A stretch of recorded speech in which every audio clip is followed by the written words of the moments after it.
Hello. Yo, how's it going? Hey. Doing all right.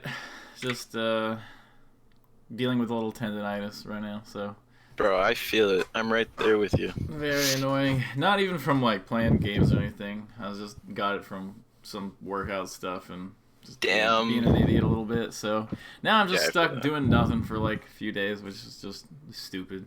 Ah, damn, dude. So anyway, all right, let's maybe you could do a quick introduction for the chat. Just say how long you've been playing, where you're from, what your tag is. Yeah, my tag is Melo. I've been playing for like 7 years now. For the first like four, I was Ice Climbers, and then I switched to the box when I couldn't play on the GameCube controller anymore, and so now I'm a box fox for about the last 2 years. I had like a year of secondaries in between, Mm-hmm. and I'm from the Pacific Northwest. Nice. Okay. Yeah. All right. Let me Discord screen share you, and we'll get started. So the first VOD you sent is you versus Marth. Yep. This is Kadoran. Yeah. Yeah. Okay. So. Do you want me to just watch it and sort of point stuff out? Do you have thoughts coming in? I think I played really good this set. Mm-hmm. Uh, I don't really have any thoughts coming in, honestly. I mean, I lost because he better played me, but Okay. All right, we'll just take a um, look, see what we yeah. come up with. Okay, that was good.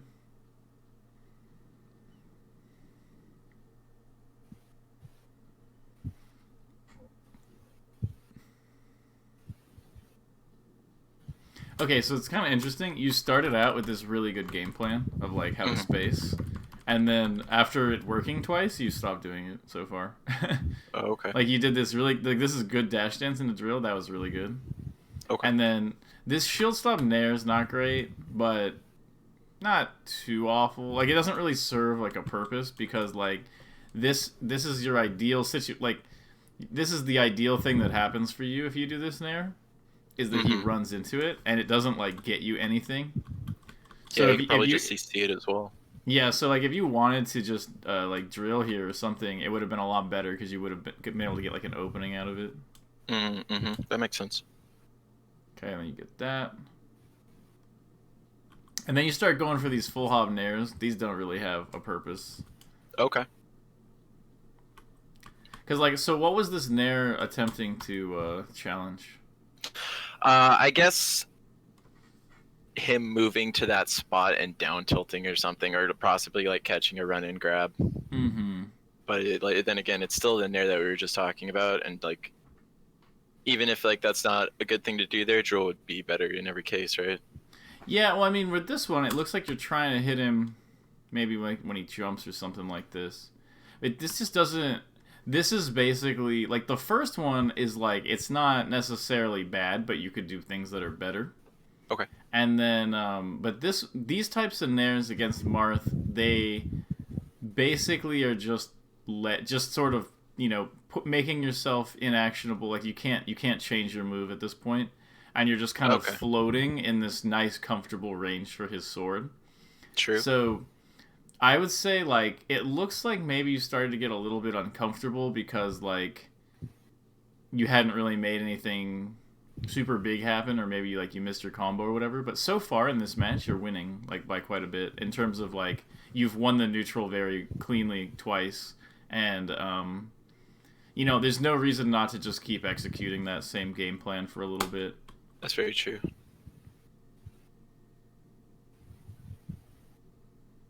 Yeah, there's that nair again. Yep. It's kind of Yep. like a man. I really want something to happen, but I feel like short hop is too predictable nair. Like I've done those a Yeah. lot of times where you're kind of like maybe the full hop will just kind of catch him off guard because I think I'm going for the short hop, but the way, especially against a character like Marth, who can just punish you for basically anything you do wrong, or even like not even wrong, like he can just punish you for doing anything, but he has to guess right. So it's the fact that like basically you want to make sure that you're only doing moves that specifically counter something Marth will do, or are like really good for like a punish. So like when you started off with the drills, like the short hop drills, those are really nice because you're gonna get a punish out of it. Or doing a short hop nair is sometimes good because if he does like an early fair or something, you get the nair and you get like a combo out of it. So you gotta, before you go into a match with Marth or with any character, you have to sort of figure out like where are my clean openings that I want to get, where are, or like what move, like what, like you kind of like take all the things that Fox can do and you turn it into sort of like a more condensed version of the things that work really well against that character. Okay, And you sure. don't really want to be going into all the other things Fox can do if they don't line up with the usefulness of the things that you figured out already. Okay, can see that.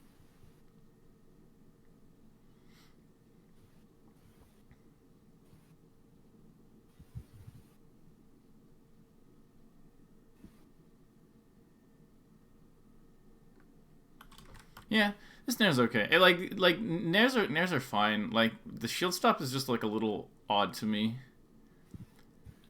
Yeah. because yeah, what were you gonna say? Oh, I was just gonna say, like, I do the shield stop because I've learned that when I approach, I die. And so, like, I want to put out a move, and so I'm like, okay, I'll just put out this little safe move, and if it accomplishes nothing, then no harm to me. But if it gets something, then hell yeah. I think the issue is that it's not safe because Okay. Marth could always just dash dance grab this or something. Okay. Sort of the key with Spaceys is you don't really want to look for safety. You kind of want to look for just destroying your opponent because if it doesn't really matter what you do, you could dash away. Dash away sounds nice and safe, but what if Marth, dash attacks and then he catches that? Or he run in F smashes. That'll catch dash away. And full hop seems safe, but he could, short hop up and hit you. So it's very easy when you do something like you approach and you die for approaching, and then you say, well, I die if I approach, so I shouldn't approach. But a lot of times the answer is just to do something better rather than to remove it from your gameplay. Oh yeah. Okay. So like this will happen a lot as you're getting better at the game in general, is that like you will certain things will happen. Yeah, this is just sort of like a clean example of like when you're trying to build an understanding of how to play a matchup, a lot of times big generalizations like, oh, I need to not approach this character, or I need to sort of play aggro against this character. Those usually are not very useful, but they're really tempting.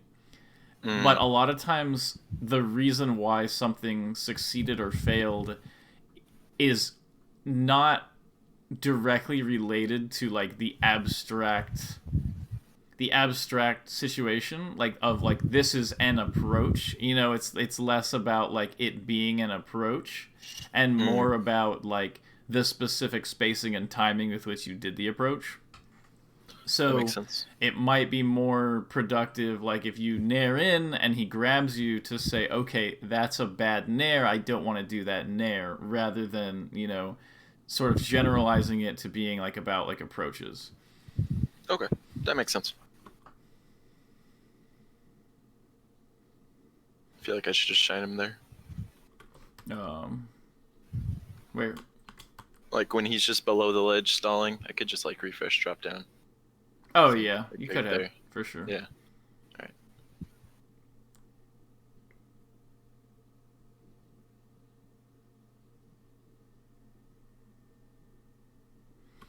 Yeah, so like this stuff you're doing here, this might feel not that great, but it's actually like fine. Like you're like doing this kind of thing, like and you kind of got hit. Yeah. That might feel bad, but you were basically fine. Like you were running around and you're doing these aerials and you're looking for good openings. You're looking for the drills. You're mixing up. You're moving around really quickly on the ground. This is good because it makes it so that Marth, sort of has a harder time tracking you down. A lot of people have an issue against Marth where they go, okay, I'm going to stay right outside his sword range, you know, and then he kind of moves in and they say, okay, I'm going to move back so I can stay just outside of his sword range. And then eventually he just knows that they're going to be outside of his range and he can just run up and hit you. So the fact that you're sort of moving back and forth here and you're, you know, looking for really good openings, I think this is overall fine. Like that type of movement. Okay.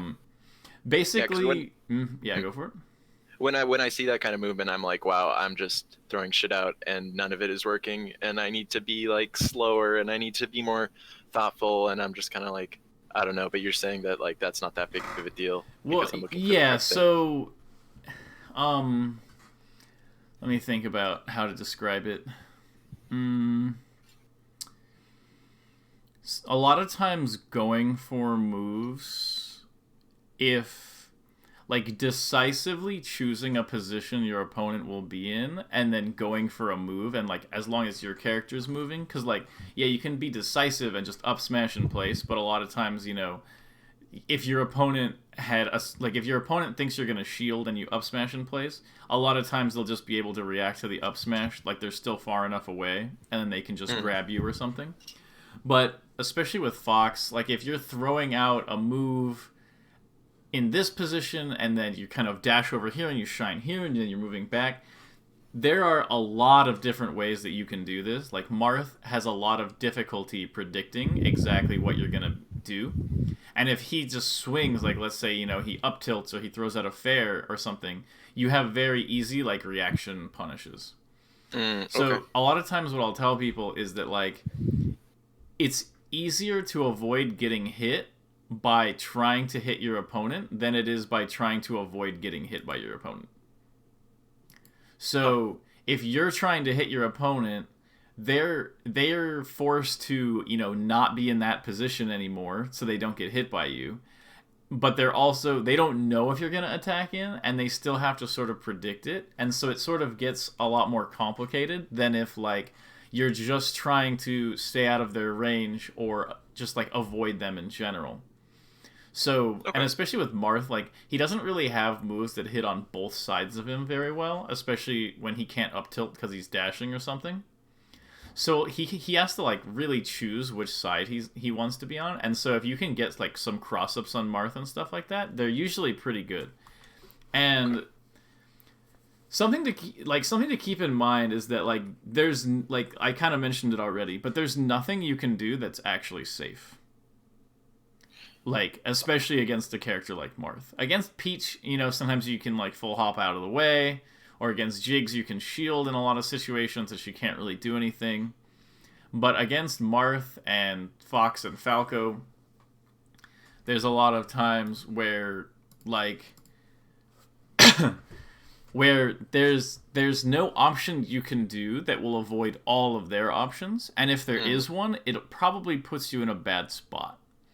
So it's better a lot of times to simply accept that there is, you know, constant risk. It's kind of like, you know, like what's that? This like, you know, there's like those gang leader fights in like a movie or like the old days, you know, where they tie their wrists together and then they have a knife.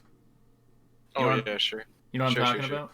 Yeah. So basically, like you can't get away from the guy, and you both have a knife. If your goal in that fight is to avoid his knife for as long as possible until you get a clean opening with your knife, it's not going to work out. You're just eventually going to get stabbed, you know?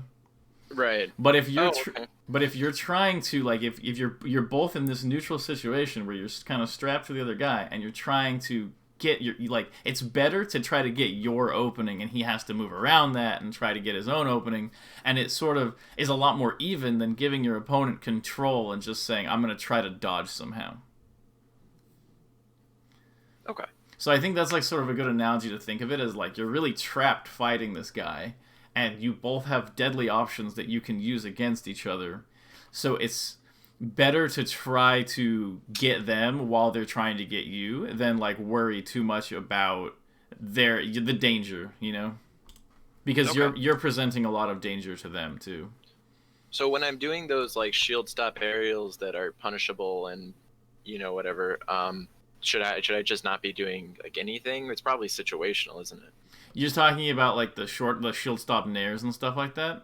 Yeah, Yeah, because I so spam that shit. yeah, I really would not recommend using those against Marth. Um, they can be useful in some cases against some characters, but the other problem with just shield stop aerials in general is that like they're guaranteed to be slower than non-shield stop aerials because you have Mm, to spend frames shielding before you jump. So it's just sort of like it'd be better to build a habit where you even like like you can press down before you jump, and then even if you're dashing, you're not going to get nearly as much momentum. So if you a lot of times it's more common to do like dash and then you press down and then you short hop nair and then you drift back. Like that's a lot better of a nair than the shield stop nair in place. really? Wow. Okay. The shield stop nair doesn't really have uses. Okay. Um, like I can't really think of an application pretty much anywhere. There might be a couple here or there, but I can't really think of a way that it would be better than just doing the dash hold down short hop nair fade back, and regardless, neither of those are very good against Marth. They're good in some other matchups, but let's see, what were you talking about? You were just saying something about the shield stop nairs. Yeah, Just like what should I do instead? oh yeah, what should you do instead of it? Well, yeah, that's a pretty big question. I would just say like Yeah. like there's nothing that you can really put in place of the nair. You should continue playing to look for your good openings. Okay. That makes sense. So like, if he's in the air, you want to short hop nair him. If he's on the ground, you want to drill him. You can do full hop mix-ups. You can do running shine mix-ups. So like you have these good options and your goal should just be to basically like stick to the plan. And Okay.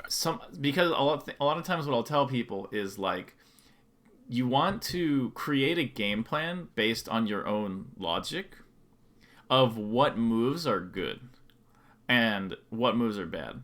And a lot of people struggle with this because they don't really trust their own logic.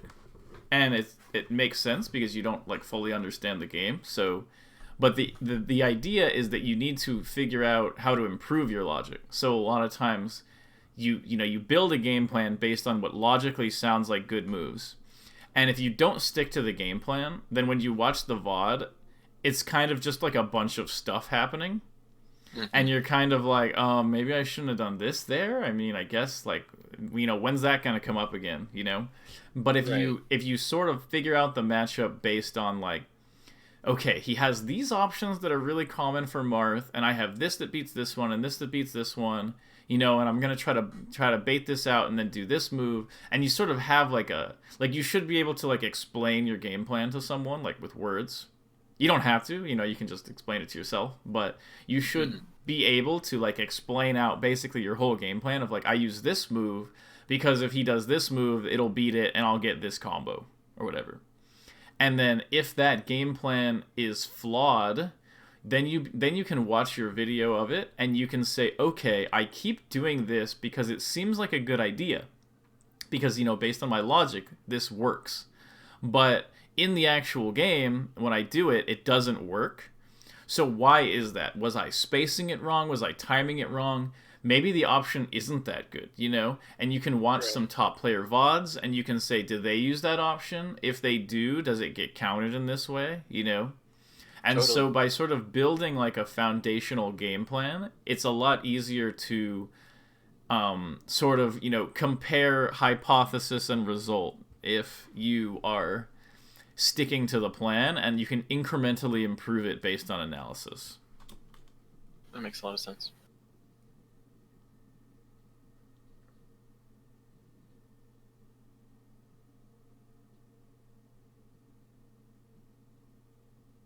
Okay, that's good, good.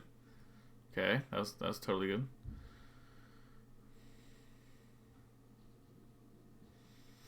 Yeah, your combo game one more. Like the decisions you're making seems pretty solid, so that's good. Sweet, sweet. So let's see what you do here. He's at 77, Maybe some dash attack would be good. Yeah, up throw up air is good. Wow, that killed. I had no idea that would kill at 77. I thought you'd need like a laser or two to kill at this percent. Wow, that just straight up killed. Well, I don't know. I don't know anything. Alright, yeah, that was really good.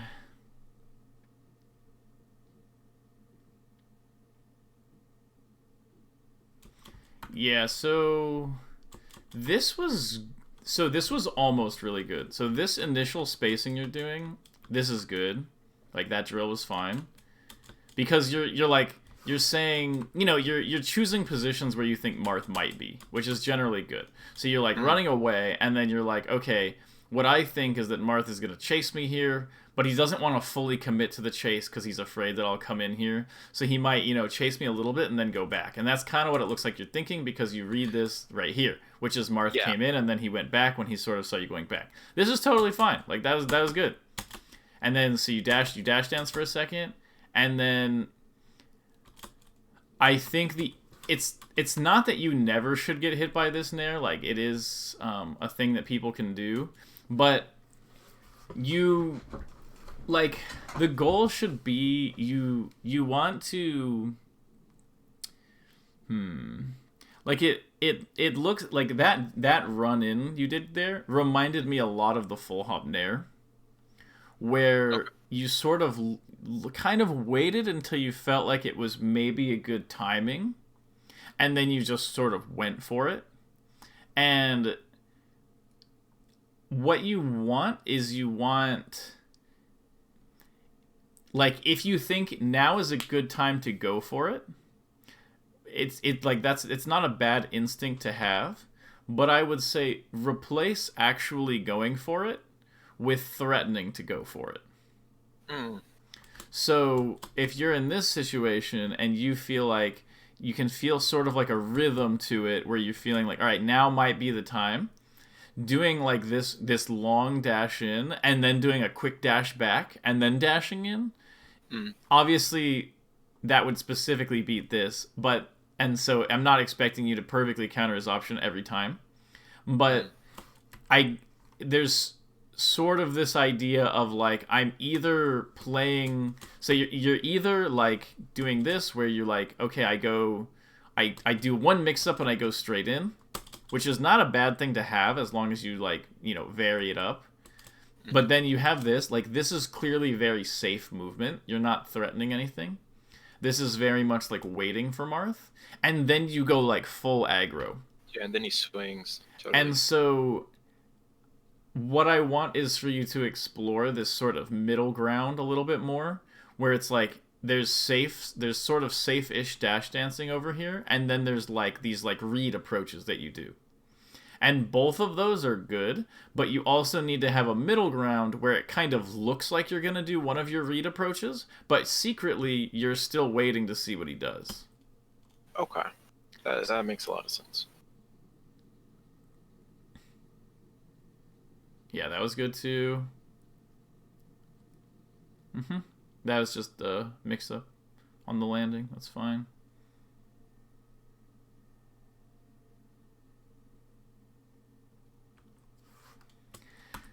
Even though this didn't directly work out one way or the other, this is sort of like another application of that, which is like safe dash dancing, crazy grab, you know? Yeah. And, you know, maybe you could do dash dance, wave dash down, and just kind of seize, like, is he going to try to swing off the platform here, you know? So, like, sort of breaking your rhythm of, like, you have, like, your defensive sort of dash dance, or, like, you're waiting for your opponent. And then when you break your rhythm, just mixing in pseudo-aggression with the real aggression, I actually think that would like help you a lot. Because generally you have a pretty coherent way you're playing. Like, it looks pretty good overall. Okay. And like, yeah, like that was just like that was a mix-up. Like, you can't win those all the time. But you have a pretty coherent way you're playing. It's just, it feels very like black and white, where you're either playing it safe or you're going in. Oh, see, that was good. That was maybe not the exact movement, but the idea of like safety, approach, but it was a fake approach. And, you could have definitely gotten, like, a drill or something there, like, in an ideal world.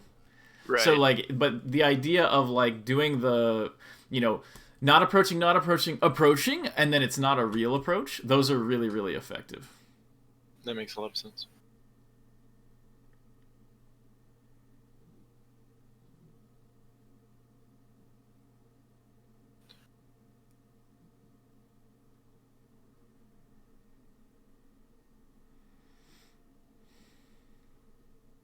Mm-hmm.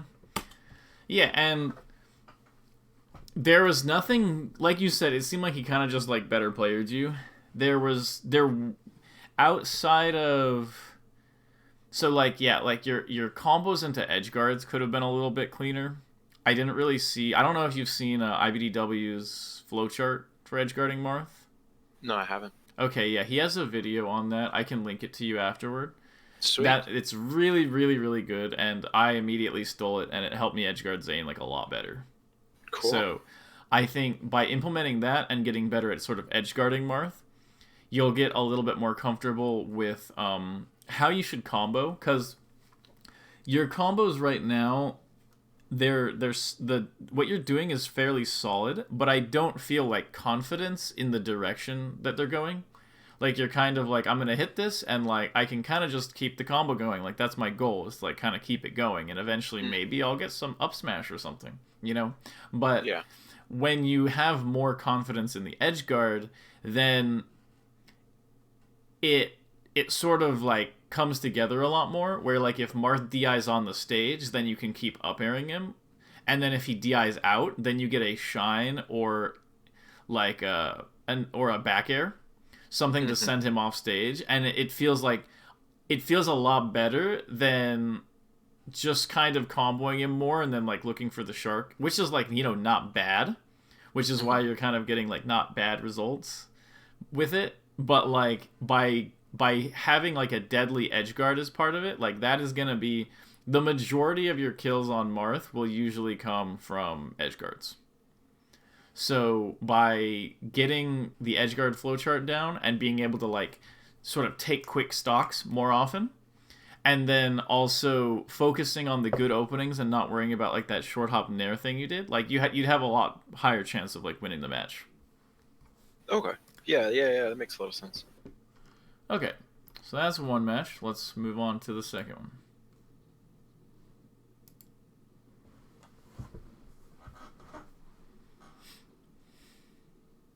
This is a Fox Ditto. Yeah, this is Curve. With Curve, yeah. Which one are you? I am Dark Fox. Okay, like this one. Yeah. Okay. Yeah.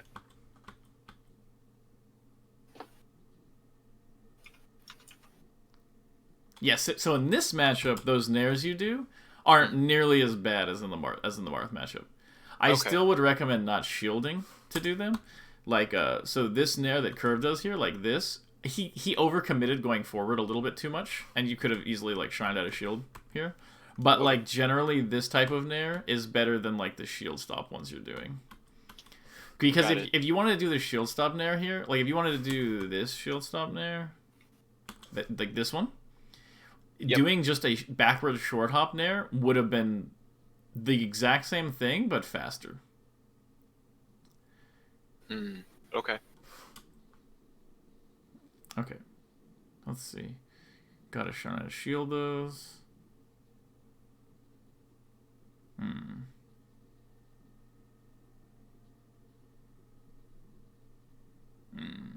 Okay.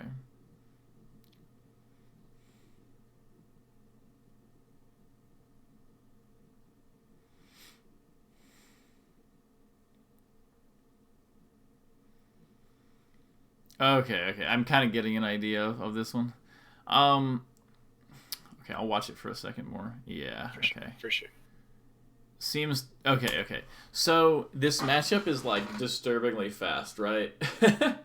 And it's very, very tempting to... Because it's so fast, to sort of reject order and just totally embrace the chaos that like there's just this super fast like DBZ battle where we're running around hitting each other. But if you do that, you don't end up getting good openings, and you end up with stocks like this where you're on Yoshi's. It's been 45 seconds, 42 seconds, and you're at 142%, and he's at 111. Like, how could this even happen on a stage where up smash kills at like 80? You know? Right. So like, if you count like the amount of neutral openings this stock, it's actually kind of crazy. So like, let's look at like the amount of like openings that happen. Okay. So that doesn't count, like actual openings. So that's I don't even count that. Like, okay, so there's been 2 hits so far, or 3, and none of these have been openings. Like hits. None of these are really openings. Hits, not really openings. Not openings. Still not openings. They're just kind of building damage with each other. Yeah. Okay, there's an opening, but it doesn't end up with a kill. Okay, just kind of hitting each other more. Hitting. More hitting. More hitting. And it's kind of like, wait a minute. You know, when... Well, let me find this.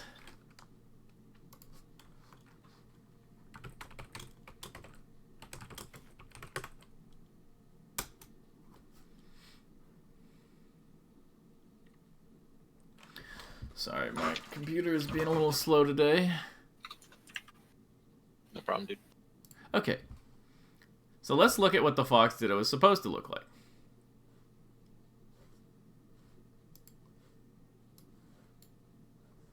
Should look like this. Gonna watch this really quick. It's a very short match. Cool, yes. Cool. Come on, computer. Okay. This is what it's supposed to look like. Oop, come on. Yeah, so we're gonna watch Leffen here. Opening. Big combo. He messes it up, but, you know, it was potentially a really big combo. Yeah, totally. Tech chase. Opening. Getting an edge guard. Like, even though Armada doesn't die out of that, it's like he had potential to die out of both of those. Mm-hmm. Then, okay, building a little bit of damage. Oh, he gets a combo. Okay, setting up for an edge guard. Trying to keep the pressure on the edge guard.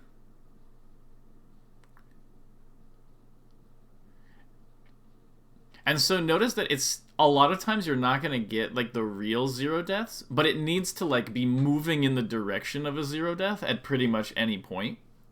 Okay. And then the stock, so this has been basically as far as it was in, you know, your match, and there's been 2 stocks taken already. Yeah. Oh, and then it's like, okay, I got my 1 opening. Oh, you're dead. That's another stock. Because that time it worked out. Oh, and then he gets another one, and then bam. Oh, yeah, that shine is crazy. I remember. And it's kind of like, okay, so this was sort of like an quote like ideal Fox game, you know? And so the important thing is that you need to be looking for opportunities like this at any given moment. So when your opponent plays like this, where they're just sort of throwing out moves to get damage, if you play the sort of, you know, cutthroat way of like looking for the kills at all points, you're going to come out on top. That makes sense. Because they're just going to be like throwing shit at me. Yeah, because he's throwing out these nairs and these shines, and it's very easy to be like, whoa, like he's just on top of me. He's got the nairs, he's got the back airs, he's got the shines, he's everywhere. But like he's done 33 damage. You know, he hasn't done anything to you. Yeah. And so if you get so like you feel very pressured here to be throwing stuff out because he's sort of spamming moves, and like look at it, you're full hop drilling up onto the platform. This is like this is like the pressure you're feeling is he's right there. I gotta hit him because he's gonna be coming down and he's gonna hit me, and oh no! But it's like he's only done a little bit of damage and you have center stage. Like you're not even in a bad position here. Damage doesn't matter. Stocks matter. Got it. So yeah, now he's kind of setting up for his edge guard, but yeah, he's not He's not even hitting it. But look at that. Like, you're just like, I gotta hit him at every point. The spare wasn't even bad, but it's just like, I can tell you're just like, get him. Oh, he's up there. Yeah. Oh, jump up and hit him. He's above you. He's down there. Hit him. Nair him. And it's kind of, and he's doing the same thing. I gotta nair him. I gotta hit him. And it's like, no, like, that's not, it's the equivalent of, like, you have two samurais fighting, and one sword slash could be the end of either samurai, and then they both just, like, start swinging and they run at each other. It's kind of like, doesn't really make sense. You want to be looking for your slash that kills the opponent. Okay.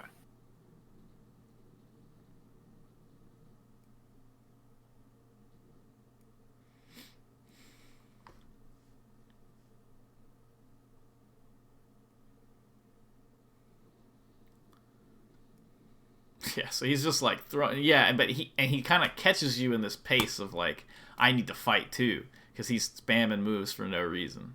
Yeah. Like, look at you. There hasn't been a single bait like this whole match.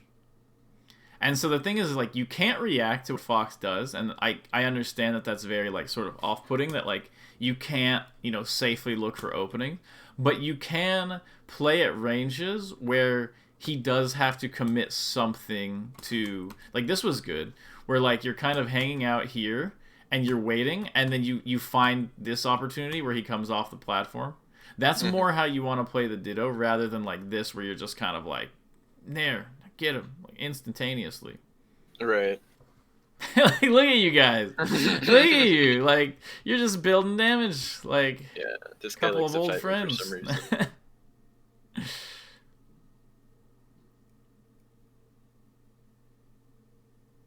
I think whenever we play, we just get into this, like, mindset of, like, oh, which one of us can go faster, but it's, like, unspoken.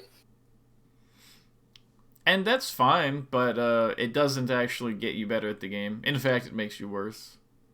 Got it.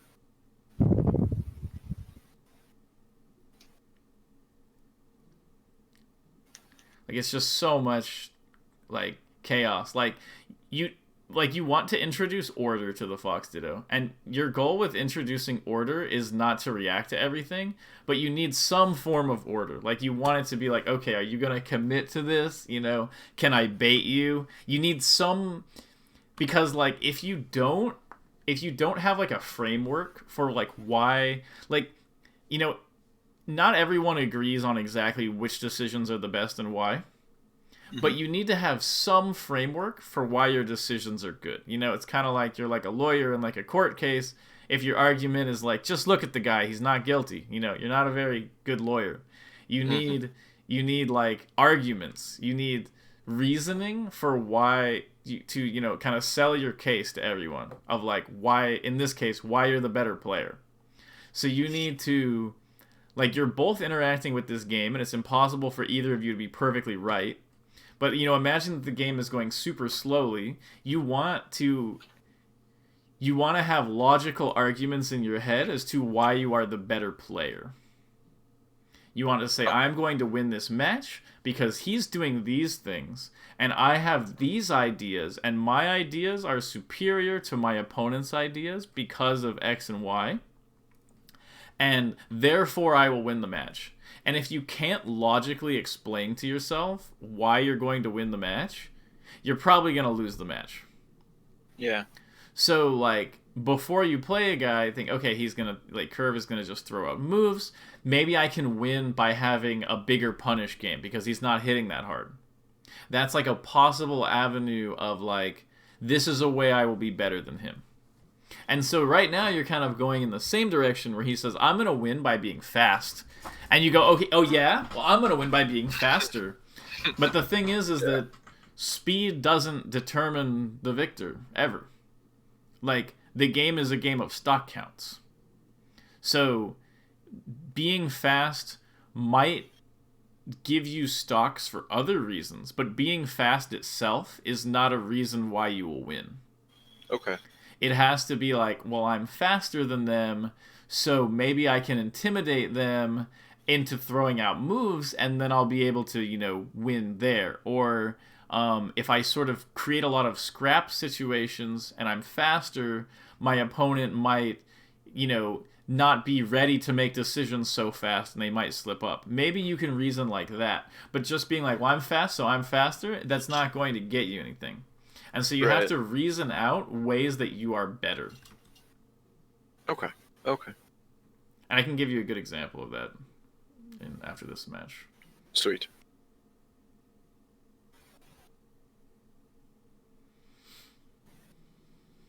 Yeah, I don't think anyone has actually like tried for like a juggle opening this whole game. Yeah, this is just scrap. Okay, so let's look at this game of mine.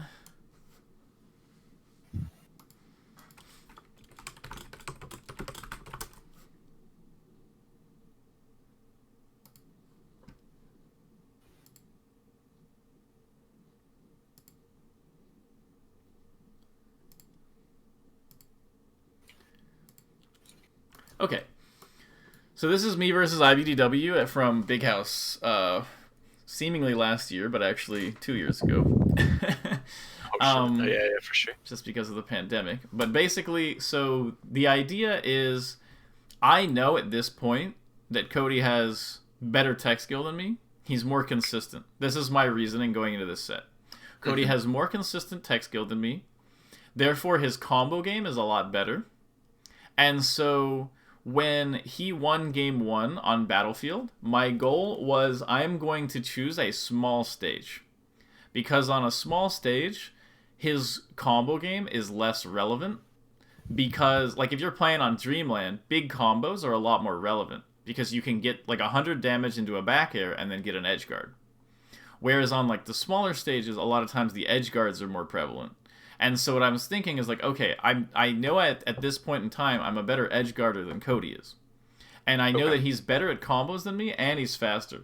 So my goal was like, okay, I'm going to play a little bit passive maybe, a little bit more off center, which is okay in the Ditto.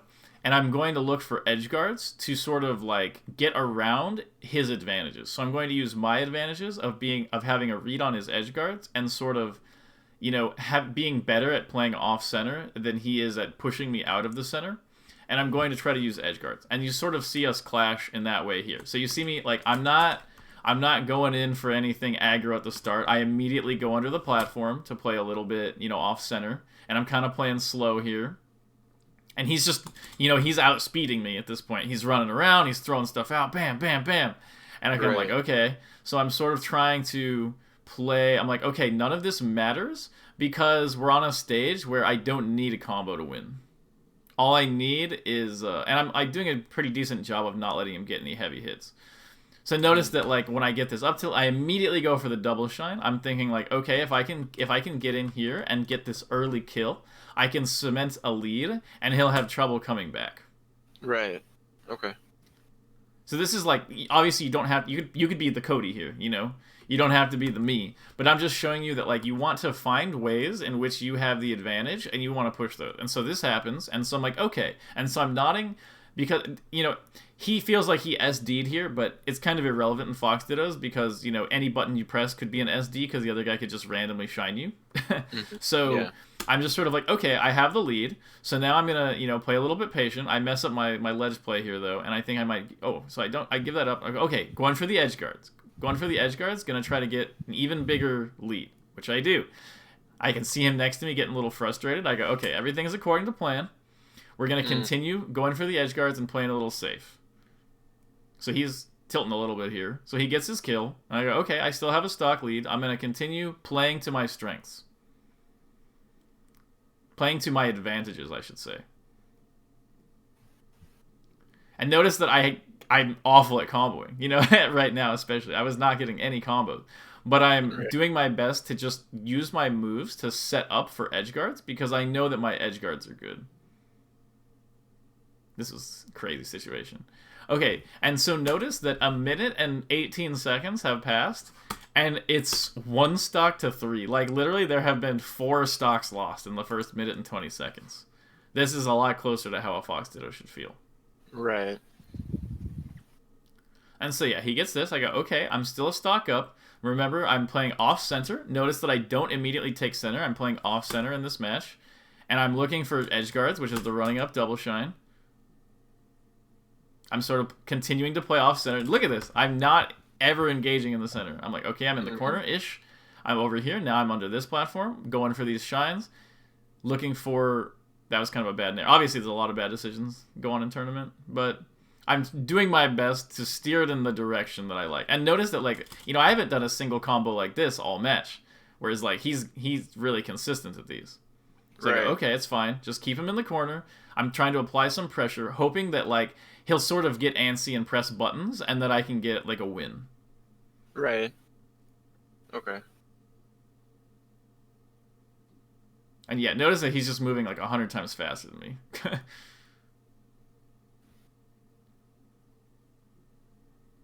So yeah, and then just finish off the match. The significance of playing off center in this match specifically was for the reasons you just said, because he could combo you better, and you were playing for the edge guard, right? So yeah, I'm playing off center because there's a higher chance that the interaction will end with him off stage. Okay. And then I just sort of won that last little like back air scrap or whatever. But so yeah, it's less about exactly how we played it, because a lot of it is based on the specific way I play versus the specific way he plays. But it's an example of knowing ways that someone is potentially better than you or worse than you, and trying to target ways that you can outplay them given that situation. And so the thing is, at lower level, a lot of times, like at higher level, people's talents come out a lot more. They do still at lower level too, where like sometimes people are really fast, some people are super smart. It's just kind of how it works. There's Marth players who play really heavy to the combos. There's Marth players who play really heavy to the dash dance. People are good at different elements of the game. And at lower level, I don't necessarily suggest that you should like play super hard to the imbalances necessarily in your opponent's style. In terms of like playing around their strengths, I don't think you should do that quite as much. I think it should be more towards look for ways that you can have a more effective style. Because at high level, there's very much something, like Wizzy versus None. They have very different styles, but they're potentially like equally valid styles, Right. Because they're about even in effectiveness. But at a lower level, you more want to just look for like, okay, this guy is like this. I think it's not as effective as it could be for these reasons. Therefore, I will play more effective than him. And a lot of times that's better. Someone like None versus Wizzy, None has to take into account Wizzy's ridiculous tech chase and punish game, because there's not really a lack of efficacy to punish in Wizzy's style. There's only like ways to move around it and look for opening, kind of like me versus Cody. But it's just an example of like that's kind of where you're moving towards. And at a lower level, when you can just sort of pick out ways that someone's like, you versus Curve, you're saying, okay, he's not hitting me very hard, so I can hit him harder than that, and like sort of work on that, rather than trying to say, well, he's moving really fast, so maybe I want to try to slow him down a little bit. Like that's something you might do a little bit later. For now, I would say like just try to focus on like out effectiveness-ing somebody. Okay. So yeah, that makes a lot of sense. Let's go over one more game.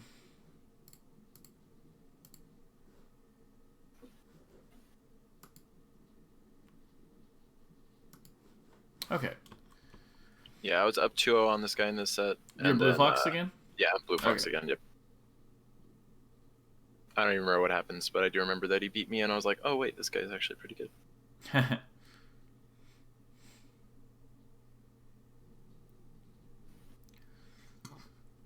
Nothing too crazy so far. I do think that he's very clearly trying to bait you into the corner here.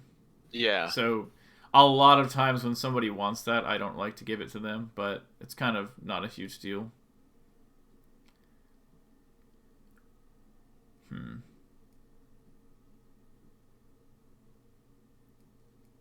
Yeah, so part of this is sort of separate from what we were talking about before. This is kind of in a different direction. But you need to be comfortable with overshoots. And so, like, in a situation like this, he's making himself really vulnerable with these lasers, but you're still undershooting. And then when you finally decide to go in, you go in directly where he is. So this loses to any sort of movement. And a lot of times you don't want to hit where your opponent is. You want to hit where you think they're going to be. Because any move anywhere is going to be a commitment, but the chances that they're going to just stay where they are when you throw out your move is pretty low. That makes sense. Yeah. So that's why a lot of times you either want to undershoot or overshoot. Hitting directly on someone is not usually that good.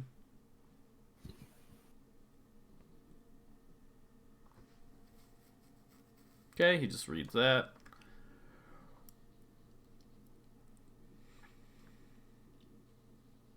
This is me saying, okay, I don't want to come into the corner anymore because last time I went and I So, lost. yeah, he is... I think the reason why he's doing so well in the corner here is because you're not... So right here, you're 0% threatening the corner, and he has the lead in stocks, so he's totally down to get damage.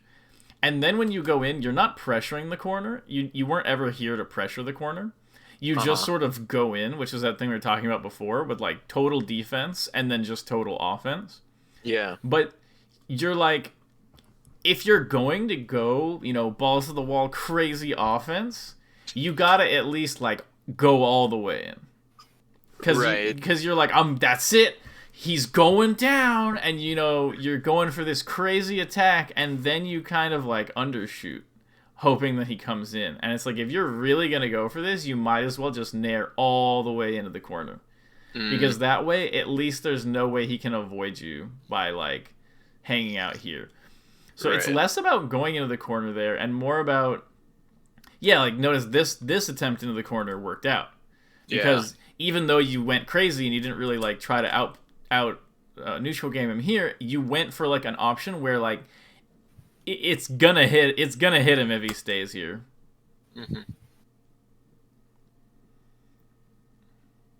Oh, that was good. That was a good like wave dash sort of thing. It would have been better if you dash danced though. Wave dashing in neutral is pretty bad. Okay. And the reason is that you're not actionable. So that makes sense. Yeah, so I think it's like, oh, no, never mind. It was before this, but it's okay. I have a really quick technical question, if you don't mind. Yeah, no, go for it. No, you can go in any direction you want. Totally. How does drill grab work?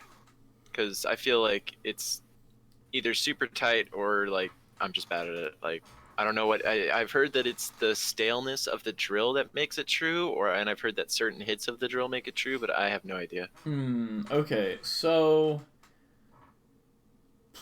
what's the quickest and easiest way to explain it? So basically, if you hit with a single hit drill right before you land, so the way So the way the hitboxes work for drill are on, off, on, off. So each hit of drill is active for 2 frames.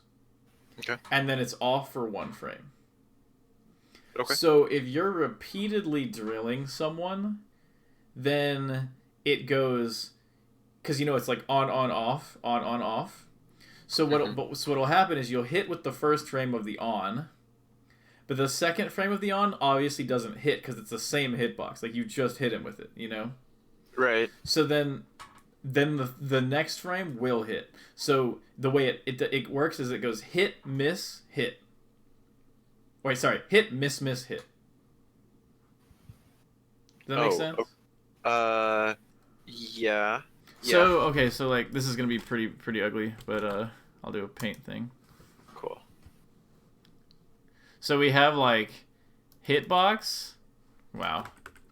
I'll just hitbox. No hitbox. I'll just say miss. Okay. And then it says hit.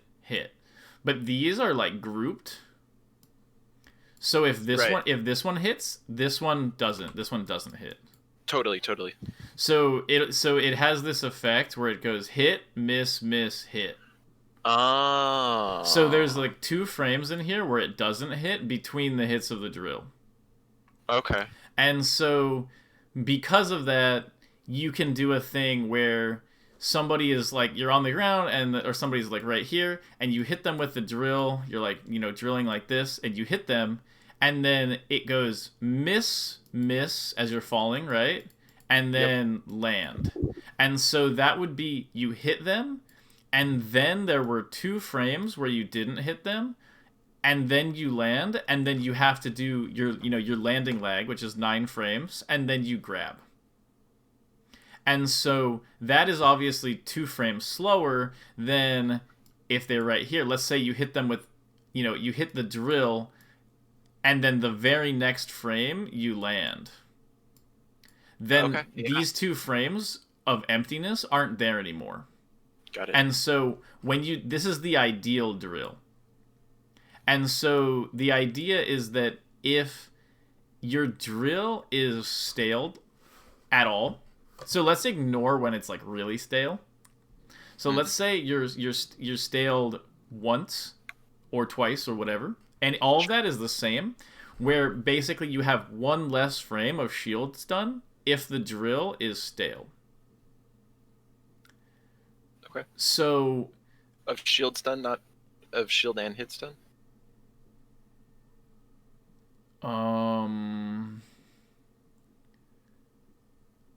Sorry. I don't know why I started talking about shield. I meant, hit stun. Sorry.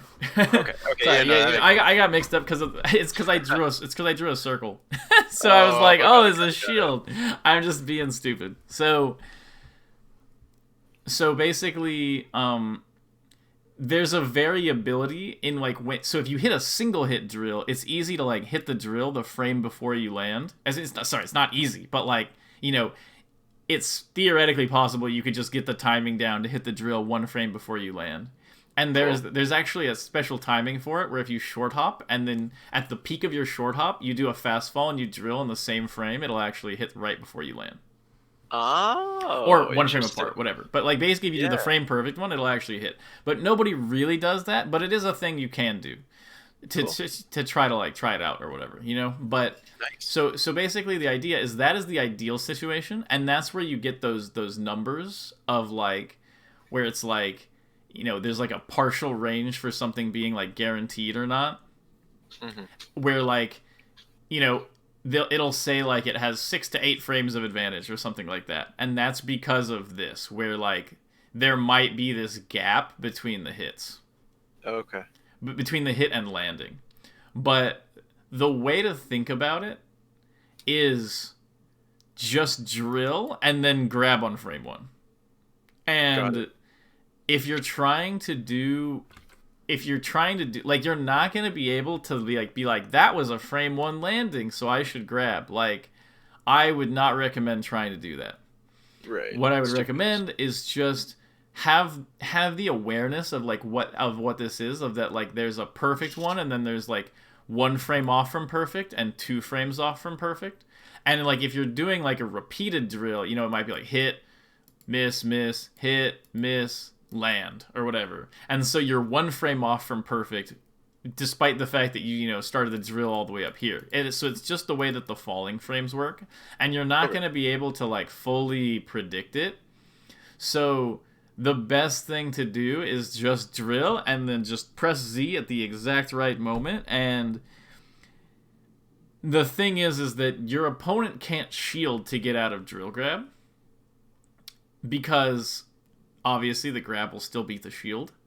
Yep. So versus non-spacey characters, the drill grab is like pretty good no matter what, unless they do some other, they jab you or something, and it's usually not that good. So like the drill grab is pretty strong, like in general.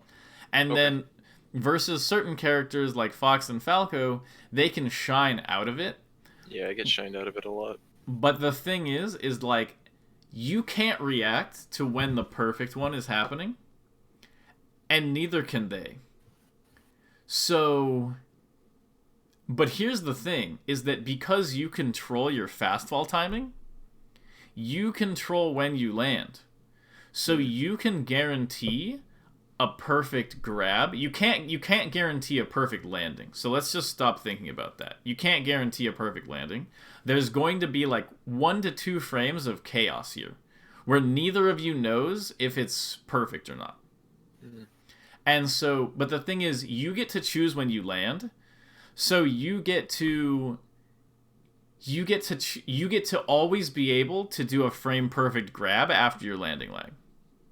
Right. Because you get to choose when you land. So you know, okay, I'm going to land at this exact time and I can grab at this exact time. But your opponent can't react to it. So they don't actually know the right frame to be able to shine. Right. So they're just mashing it. And they're probably going to mash. And the thing is, if somebody's mashing, there's no way that they're going to. Sorry, there's not no way. There's like maybe like a 1 in 3 or a 1 in 4, maybe even a 1 in 5, depending on how fast they're mashing, to get the frame perfect input. Okay. So there is a little bit of chaos, but if you get the timing really down for drill grab, you have an advantage to go for it. Because your opponent has a lot of uncertainty in the timing between both the landing timing mix-up, the landing timing of like the inconsistency of like when they're free. Like they don't know whether their shine will be true or not. And then also, nobody's keeping track of the staling either a lot of times, and a lot of times you have a chance to fast fall, which can change the input by a few frames, and so you have just a big advantage out of that, despite the fact that it's maybe not like a frame perfect true combo, because there's no way for them to guarantee a frame perfect shine, and so even if they have a frame or two of advantage over you, the odds of them being able to actually get you are pretty low. Okay. And just as like a small follow-up question. Of course, no, go for it. We're about at an hour, but yeah. So any extra follow-ups you have right now, just let them rip and I'll answer them. Yeah, totally. So when I get into those situations, because like a lot of spacey players, like the better spacey players that I play against, they aren't going to be mashing B. So like drill grab's going to work a lot more. But when I play like mid-level Falcos and stuff, like I feel like I get shined out of it a lot. So when I see that, would you say that it's a good decision to, instead of going for drill grab, just drill shine and just bank on them missing the tech because they're mashing B and get up attacking or something? No, it means you're too slow on the grab. Okay. There is no way for Falco to consistently shine you out of it. Like, got it. That makes so much sense. They can't do it, and the thing with Falco especially is there are a lot of cases where you'll drill and then you will be at a range where their shine can't even hit you because his shine is so tiny. Right. So the thing is it does happen, and if you're in a position where you have a really good tech chase out of the drill shine, it's not bad to go for. Drill shine is really good. It gives the knockdown. You have a good tech chase out of it. I'm not telling you not to go for drill shine. And the thing is, a lot of times you're in a situation where maybe the spacing is a little awkward or something. Like there are situations where that call for shine, or you're facing backwards and you don't feel comfortable doing the up tilt, something like that. There's plenty of situations where where a shine is fine. And so I'm not telling you that like every single time you drill Falco, you need to be grabbing. But there are a lot of situations where it'd be really nice to get a grab, and I don't like you should be shining because it's a good spot to shine, not because you're afraid to grab. Got it. Yeah. And every top Falco on Earth, such as Mango, Ginger, whoever else you want to name, they get drill grabbed every day of their life, and there's nothing they can do about it. So whatever Falco you're playing is not doing a better job of shining out than they are. It's fair enough. Super fair. So I would say it's one of the most difficult parts of Fox is to hit drill grab consistently, and so it's something that you should definitely be uncle punching out. Got it. Drill grab is like... It's a major part of Fox, and if you're even a couple frames slow, the amount of time that someone's B mashes will be better, will like get you. And the thing is, like, Dude, if every time you drill someone, they somehow have this magical ability to be mashing B like crazy, Yeah. that's like not good. Like you're clearly just gonna get a ton of openings on them. Like they'll like you said, like they'll just shine, or like you can like drill and then like literally just like turn around up tilt and their shines will miss, or like it's not a very good practice. Like no one's gonna be able to really do it. What happens is you drill crap, you do it late one time, they shine you, and you go, well, enough of that. Right. Exactly. Yeah. And that's not really what you want to be doing. You really like you got to have confidence in it if you want to be like you like don't get scared off of using it because you missed it, you know? It's just Yeah. something that's very difficult to get right, and it's very useful to practice it. Totally. Yeah. Absolutely. But all right, we're about an hour. If you have any additional questions or concerns, feel free to message me about it. Yeah. Totally, dude. Totally. But otherwise, I think it was a pretty good lesson, and hope you have some good stuff to move forward with. Yeah, dude. I'm excited for you to get your controller because I think I'm gonna be getting another one so we can get some games in. Yeah, I'm definitely excited about it too. All Sweet, right, dude. have a good one, man. You too, dude. Thanks Talk again. to you later.